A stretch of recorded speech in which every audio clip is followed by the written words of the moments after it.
They said Princess Lyria's blindness made her worthless to the Viridian Empire. That was their first mistake. The crystalline towers of the Imperial Palace on Viridia Prime stretched toward the twin moons, catching the last crimson rays of the setting sun. Inside those gleaming spires, negotiations that would shape the fate of 7 star systems continued without her, as they always did. Princess Lyria Tlaren, third daughter of Emperor Jean Tor, traced her fingertips along the intricate etchings of her chamber walls. The cool stone told stories her eyes never could.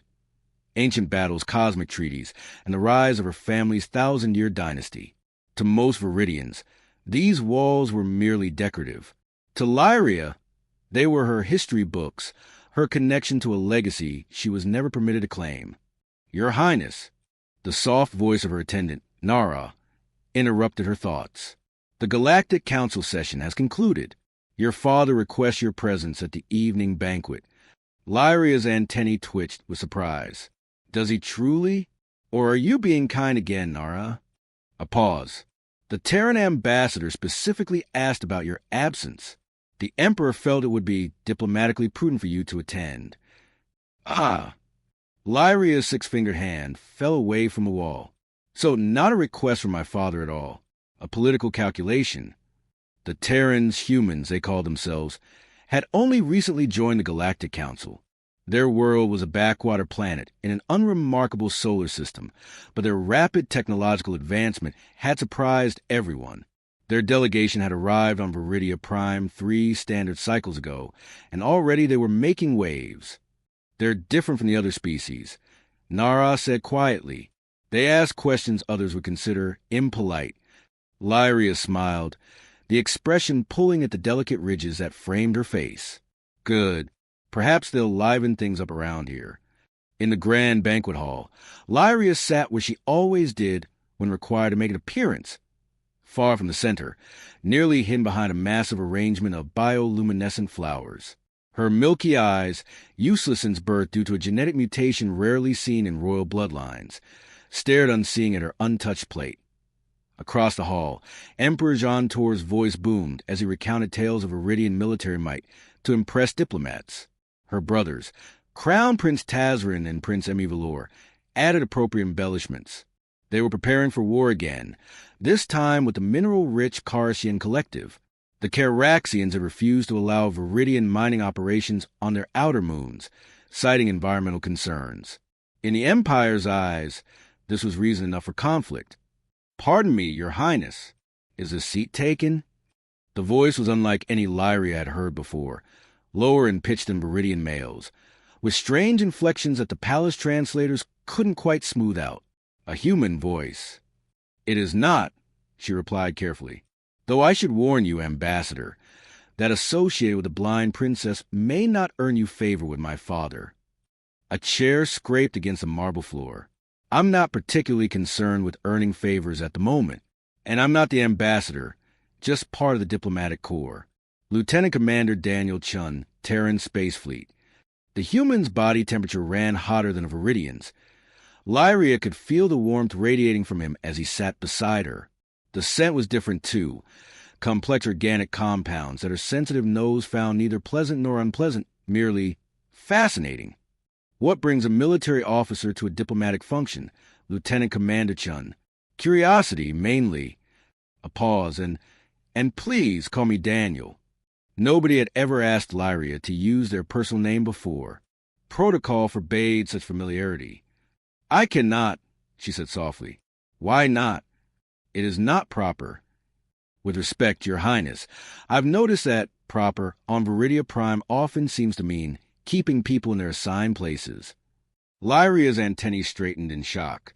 No one spoke this way at the imperial court, certainly not to a member of the royal family, blind or otherwise. Before she could respond, Daniel continued, "I've been studying your civilization since we made first contact. The Viridian Empire has accomplished remarkable things. Your terraforming technology alone is centuries ahead of ours. But your social structures seem rigid," Lyria supplied, finding herself strangely comfortable with this blunt human. "I was going to say wasteful," Daniel replied, For instance, the fact that someone with your intellect is sidelined because of a physical characteristic seems inefficient at best. Lyria's head tilted. My intellect? You know nothing about me, Lieutenant Commander. I know you read the wall carvings with your hands. I've been watching you since our delegation arrived. I know you listen to everything. Catalog it. Analyze it. I know you speak 7 languages beyond the standard galactic tongue. I checked the palace educational records. And I know you've developed your own form of echolocation to navigate without assistance, though you pretend to need your attendant's guidance in public.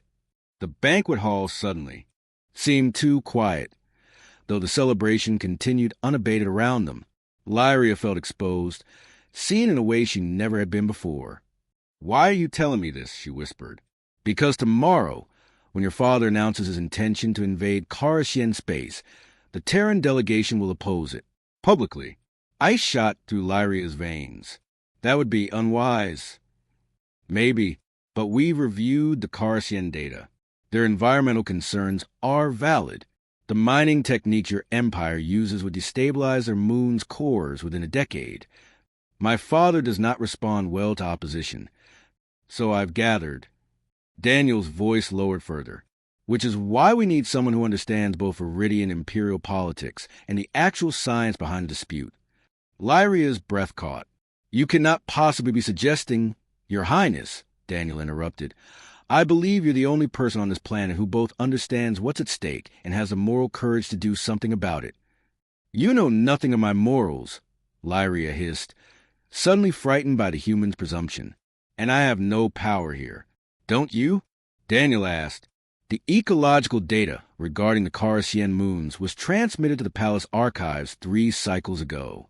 According to the access logs, only one royal identification code opened those files. Yours. The princess froze. She had accessed those files using her personal terminal, converting the visual data to tactile form, so she could review it herself. She had thought her access would go unnoticed amid the thousands of data requests processed daily. How did you? Humans are curious by nature and very good with information systems.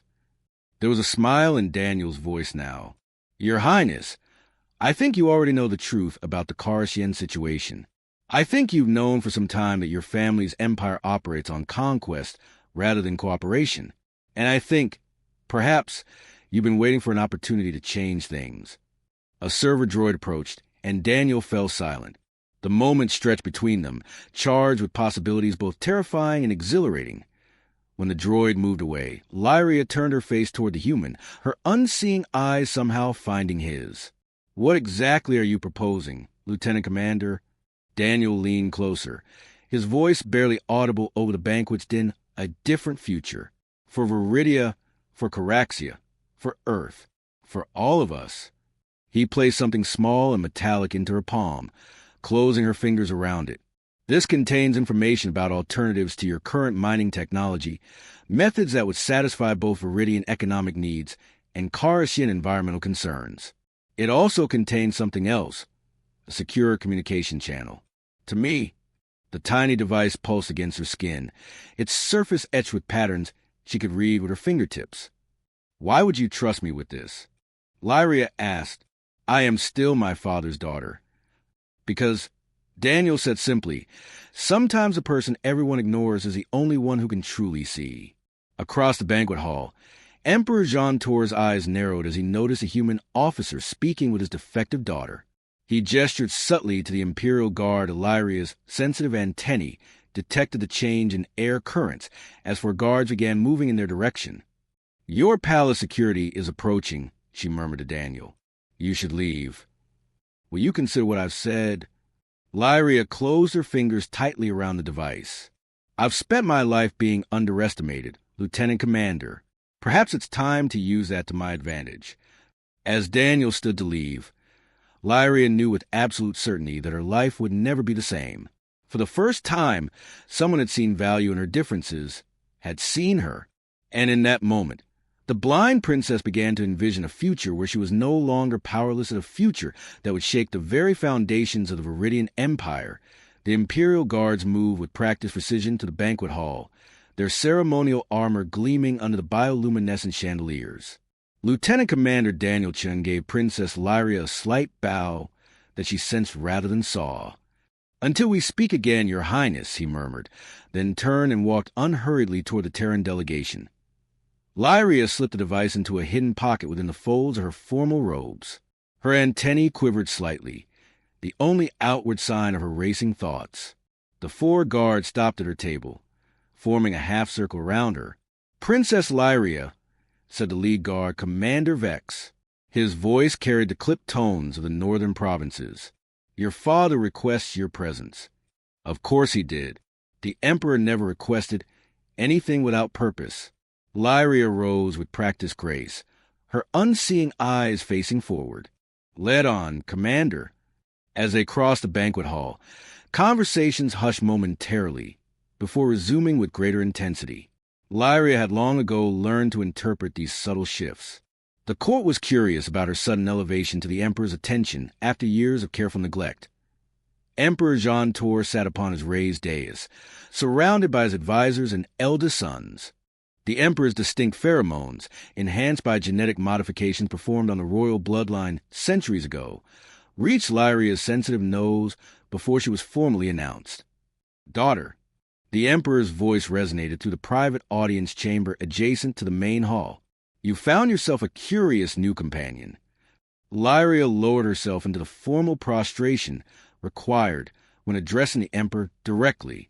The cold stone floor pressed against her forehead ridges. "The Terran officer sought me out, Father. It would have been diplomatically unseemly to refuse conversation." A low rumble. The Emperor's approximation of laughter. "Rise, daughter. You need not perform court rituals when we speak privately." Privately. Lyria's antennae twitched. There were at least 7 other people in the room, including her brothers. Privacy was another illusion of the imperial court. "The humans are peculiar creatures," continued the Emperor as Lyria straightened. "Emotional, unpredictable. They lack the evolutionary refinements of our species, yet they've advanced remarkably quickly. Their curiosity drives them forward where caution would better serve. Is that not why they were granted council membership?" Lyria asked carefully. "Their unique perspective?" Crown Prince Tazrin snorted derisively.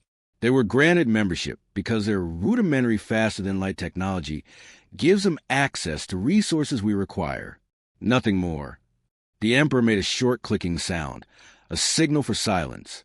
"My daughter asked a fair question, Tazrin. Indeed, the humans' unpredictability makes them valuable in certain contexts." He paused.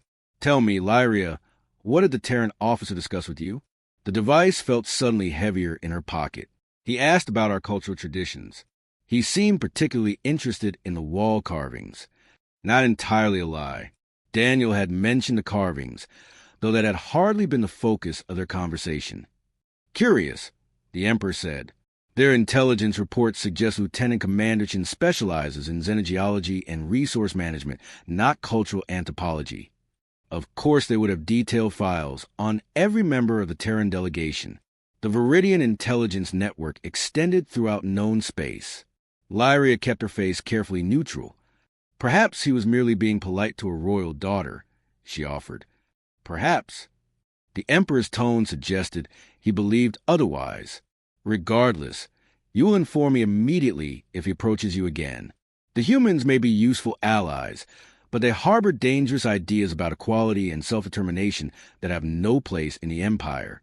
"Yes, Father." "You are dismissed." As Lyria turned to leave, Prince Emivilor spoke up. "Father, is it wise to allow her free movement during such sensitive negotiations?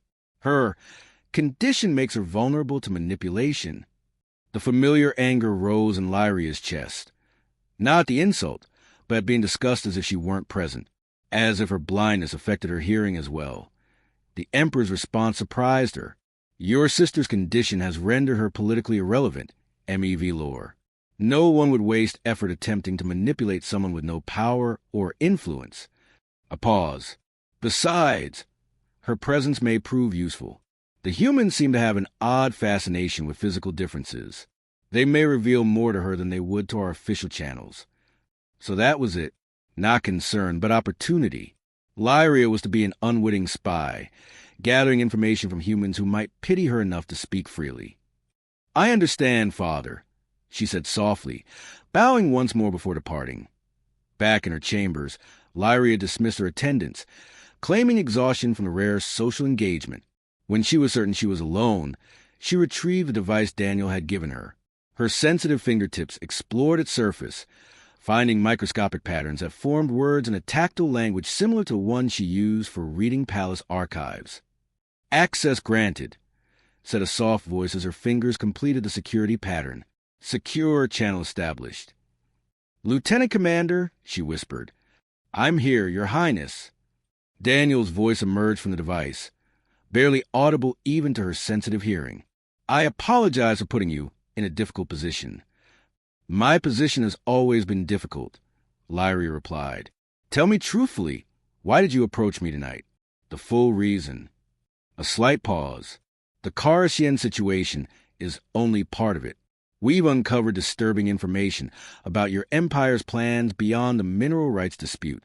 There's evidence suggesting Viridian scientists have developed a new terraforming technology, one that could render planet habitable for your species, while simultaneously making them toxic to all others."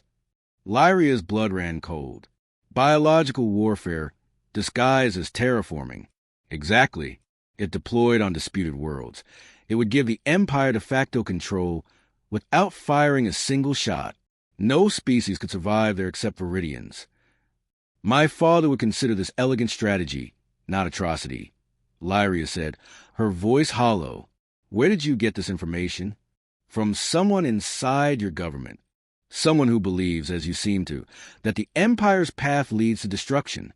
A traitor in the Imperial Court." The concept was almost unthinkable. Viridian loyalty was genetically reinforced, cultural conditioning layered atop biological imperatives. Who would dare? This informant. They reached out to you specifically? "Yes. They said we should find the one who sees without eyes." "It took us some time to understand they meant you." Lyria's antennae flattened against her skull, a physical manifestation of shock that humans wouldn't recognize. Someone close to her, someone who knew her capabilities, had directed the humans her way. "I need time to verify this," she said finally. "If what you're saying is true," a soft chime from her chamber door interrupted her. Lyria quickly concealed the device. "Security override," announced a calm mechanical voice as her door slid open without her permission.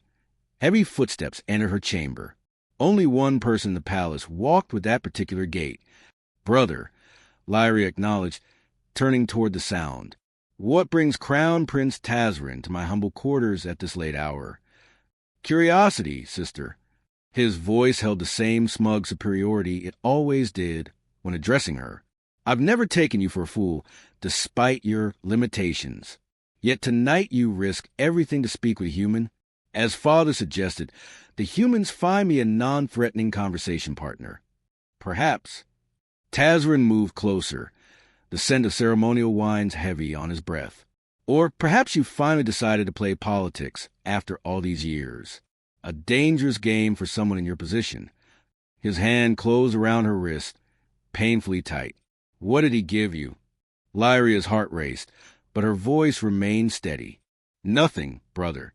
Why would anyone give anything to the blind princess everyone ignores?"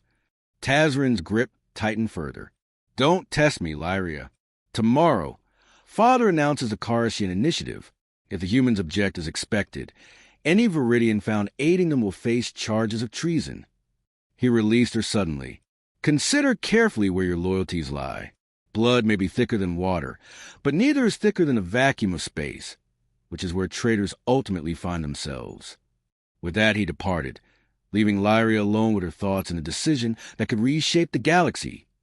The device in her pocket seemed to grow heavier with each passing moment. Dawn broke over Viridia Prime, the twin moons still visible as pale ghosts in the morning sky. Princess Lyria hadn't slept.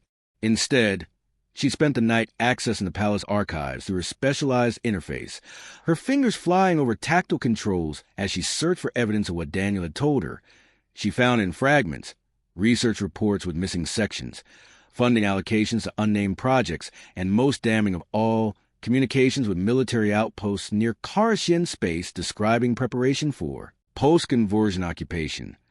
The pieces formed a disturbing picture that confirmed her worst fears. When her chamber door chimed at first light, Lyria quickly closed the archives and composed herself. "Enter," she called, expecting her morning attendants. Instead, Nara slipped in alone, her movements hurried and anxious. "Your Highness, forgive the intrusion, but there's something you must know." Her voice dropped to a whisper. "The Terran officer who spoke with you, he's been detained by Imperial security." Lyria's antennae stiffened. "On what charges?" "Espionage. They're claiming he accessed restricted military files. Palace security found evidence on his personal terminal." Nara moved closer. "But there's more. Your brother, Emi Valor, has ordered your chamber's search later today. He convinced your father that you might have been compromised. A trap? Then plant evidence on Daniel. Then use that as pretext to search her quarters as well. Her brother's work, no doubt. How do you know this, Nara?" Lyria asked carefully, a long pause. "Because I'm the one who sent the humans to find you." The confession hit Lyria like a physical blow. Nara, her attendant for over a decade, the quiet shadow who had been beside her through every humiliation and dismissal, was a traitor in the Imperial court. "Why?" Lyria managed. "Because I've served your family for 30 years, and I've watched the Empire's tactics grow more brutal with each generation." Nara's voice trembled. "My home world was one of the first to be peacefully incorporated into the Empire. Half my people died from compatibility adjustments to our atmosphere. I couldn't stand by again." Footsteps echoed in the corridor outside, the changing of the palace guard. Their time was running short. "What we do now?" Lyria asked, mind racing through possibilities, each worse than the last. "The announcement ceremony begins at midday. Once your father reveals the Karashian initiative publicly, military deployments will begin immediately." Nara pressed something into Lyria's hand, a data crystal. "This contains everything: the terraforming weapon specs, deployment plans, and communications that prove intent. It needs to reach the Galactic Council before the announcement. They'll never take my word over my father's."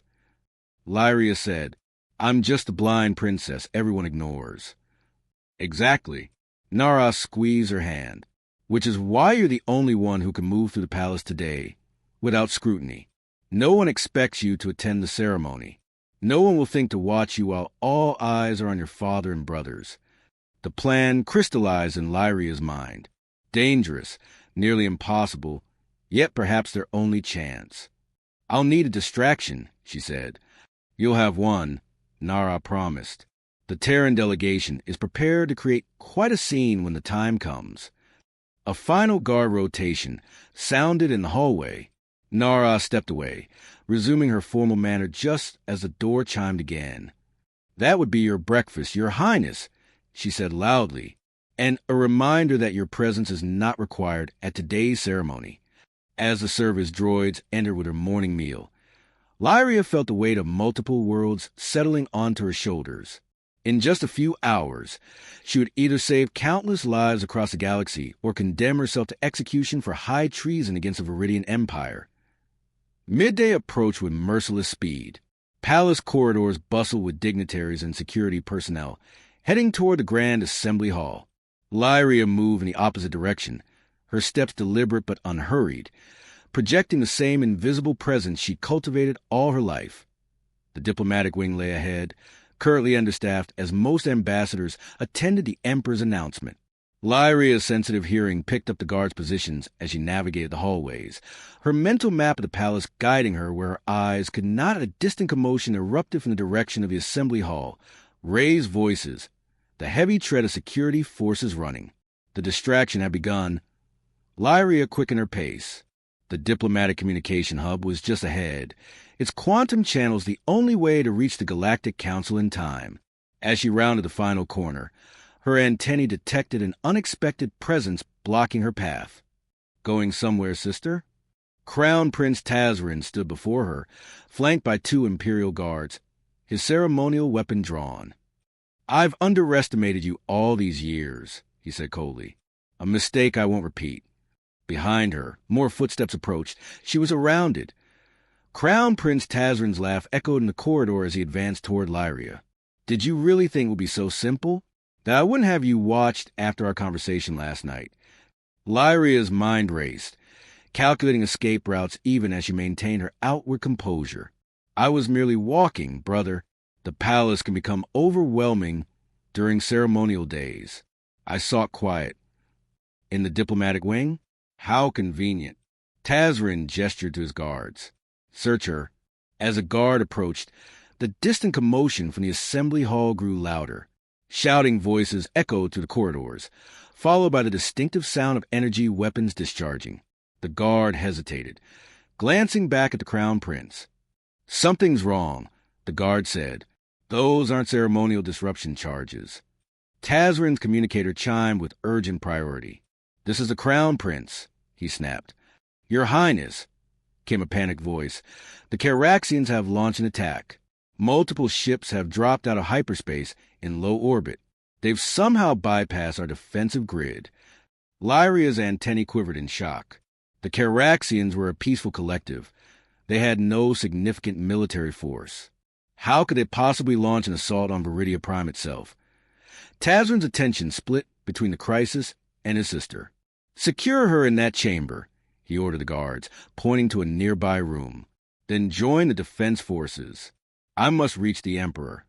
As the guards rushed her into the small conference room, Lyria heard Tazrin's retreating footsteps. The door sealed with a pneumatic hiss, locking automatically. Alone in the room, Lyria accessed Daniel's communication device, which she kept hidden. "Lieutenant Commander, what's happening? The palace is saying we're under Karashian attack." Static crackled before Daniel's voice emerged, strained and breathless. "It's not." A crash interrupted him. "It's not the Caraxians. It's a false flag operation. Your brother, Emi Valor, he's coordinating it with a faction of your military." "What? Why would Emi Valor stage an attack on our own capital?" "Think about it," Daniel said urgently. "What better way to justify immediate military action against the Caraxians than to show they struck first, and during a diplomatic gathering with representatives from every major power present to witness it?" The pieces fell into place in Lyria's mind. The terraforming weapon, they're using this to fast-track its deployment. No one would question extreme measures after an attack on Viridia Prime. Exactly. And I've discovered something else. The weapon isn't just designed for Karashian physiology. The specifications indicate it can be modified for any non-Viridian species. Your father isn't planning to conquer one world. He's building the foundation for galactic genocide. Cold fear washed over Lyria. This went beyond imperial expansion. This was extinction-level planning. "I need to get out of here," she said. "I'm locked in a conference room in the diplomatic wing. Can you access the environmental controls?" Daniel asked. "Most conference rooms have local temperature regulation for different species' comfort." Lyria moved carefully around the perimeter, her fingers finding the control panel. "Yes, I have it." "Good. Override the fire suppression system. It should trigger an emergency protocol that unlocks all doors in that section." Lyria's fingers moved across the panel with practiced precision, accessing the maintenance functions. A moment later, alarms blared and the door lock disengaged with a click. The corridor outside was chaos. Staff running in all directions, emergency protocols activating throughout the palace. In the confusion, no one paid attention to the blind princess as she navigated purposefully toward her destination. She was nearly at the communication hub when a hand grabbed her arm, pulling her into an alcove. Lyria prepared to fight, her free hand reaching for the small blade concealed in her robes. "Your Highness, it's me," Nara whispered. "Nara, Emi Valor's behind the attack. It's staged to justify immediate war," Lyria said breathlessly. "I know, but there's more." Nara's voice shook. "The Emperor has been assassinated." The words hit Lyria like physical blows. "Father is dead? How?" "Poison, during the initial confusion of the attack. And Tazrin is blaming the humans. specifically Lieutenant Commander Chun. They're saying he was operating as an assassin all along. That's impossible. Daniel was in detention when the evidence has already been manufactured. Nara, cut in. Emmy Velor controls Imperial security. He's making his move against both Tazrin and the Terrans. Lyria's world tilted on its axis. The palace coup was happening simultaneously with the fake alien attack. Her brothers weren't working together as she'd assumed. They were executing competing power grabs, and caught between them was humanity's first contact with the galactic community, about to be framed for regicide. The communication hub won't be safe, Nara said. They'll be watching all official channels now. Then what do we do? Lyria asked, the data crystal feeling impossibly heavy in her hand. There's one option left, Nara said grimly, but you won't like it. The Royal Escape Vessel, Nara said. Your father maintained a secret shuttle in the underground hangar, keyed only to royal genetic signatures. It has direct communication capabilities outside normal Imperial channels. But where would we go? Lyria asked. If Emmy Velor controls Imperial security and Tazrin commands a military, nowhere in Viridian space would be safe. We don't need to go anywhere, Nara replied. We just need to broadcast the truth. They moved through Secret Service corridors, pathways Lyria had mapped in her mind years ago during her solitary explorations of the palace. The chaos above provided perfect cover as they descended to the subterranean levels. The hangar was deserted, emergency protocols having redirected security to the upper levels. The sleek Royal Escape vessel sat waiting, its systems dormant but ready. How did you know about this? Lyria asked as she pressed her palm against the genetic scanner. The ship hummed to life, recognizing her royal DNA. Your mother showed me, before she died, Nara said quietly. She knew someday when her children might need an escape from palace politics. As they boarded, Lyria felt a strange sense of destiny. All her life, she had been dismissed as the blind princess, a genetic aberration in the perfect royal bloodline. Yet her very existence had been planned for this moment, to have royal access without royal scrutiny. The communication ray is at the command console. Nara guided her to the front of the vessel. It can broadcast directly to Galactic Council emergency frequency. Lyria inserted the data crystal and activated the communication system. This is Princess Lyria Claren of the Viridian Empire, she began, her voice steady despite everything. I am transmitting evidence of crimes against galactic peace. As the data streamed out, alarms sounded throughout the hangar. They had been discovered. They're coming, Nara warned, watching the hangar doors. Let them, Lyria replied, continuing her broadcast. I am also reporting the assassination of Emperor Jantor, orchestrated not by Terran delegates, but by internal factions seeking to accelerate military aggression against the Karashian collective and eventually all non-Viridian species. The hangar doors burst open. Crown Prince Tazrin stormed in with a squad of elite guards, while from another entrance, Prince Evelor appeared with Imperial security forces. The brothers froze upon seeing each other, their forces equally matched. Treason, Tazrin shouted at Lyria. You betray your own blood. No, Lyria said calmly, her voice still transmitting across the galaxy. I am saving it. The path you and Emmy Velor have chosen leads only to destruction. The other council races will never allow the deployment of a biological weapon that could target their species. They won't have a choice, Emmy Velor snarled. Once we control the terraforming technology, which we already do, Tazrin interrupted, turning on his brother. Did you think Father would trust you with the actual research? The weapon is already under military control, my control. As the brothers' forces faced off against each other, a new alarm sounded. The distinctive tone indicating ships entering Viridian atmosphere without clearance. That would be the Galactic Council's emergency response fleet. Came a familiar voice from behind the princes. Lieutenant Commander Daniel Chin stood at the far entrance, flanked by the remaining Terran delegation and representatives from 6 other council races. Your broadcast was received, Your Highness. Impossible, Emmy Velor spat. You were in detention. The thing about staging a false flag attack, Daniel said with grim satisfaction, is that it creates enough confusion for many unexpected things to happen, like a prison break facilitated by allied species who recognize the danger your plans pose to the galaxy. In the standoff that followed, Lyria made a decision that would alter the course of the Viridian Empire forever. She stepped forward, between her warring brothers, her unseeing eyes somehow finding each of them in turn. "The Empire stands at crossroads," she announced, her words carrying everyone present and still broadcasting to the Council. "Either we continue down this path of destruction, or we choose a new way forward. As the only remaining uninvolved member of the royal bloodline, I invoke the ancient right of succession in times of crisis." A murmur ran through the Viridian forces. The ancient right had been invoked in 7 centuries, but every Viridian knew its power. It allowed for leadership to pass to any royal blood deemed worthy in times when traditional succession would threaten the Empire's survival. "You!" Tazrin laughed bitterly. "The blind princess everyone ignored?" "Yes," Lyria said simply, "because I alone can see the truth. Our future lies not in conquest, but in cooperation, not in forcing our way upon others, but in finding ways to thrive together." To everyone's shock, the Viridian guards lowered their weapons first, then knelt. Ancient genetic programming recognized the invocation, their loyalty shifting to the one who had activated the ancient rite in the days that followed. Empress Lyria Tlaren stood before the Galactic Council, the first Viridian ruler to appear as an equal rather than a conqueror.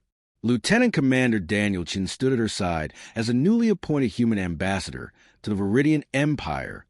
"We have much to atone for," she told the assembled representatives, "and much to learn.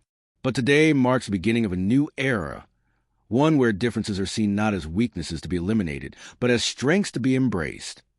Across the galaxy, beings of all species watched as the blind alien princess everyone had once ignored became the ruler who saved them all.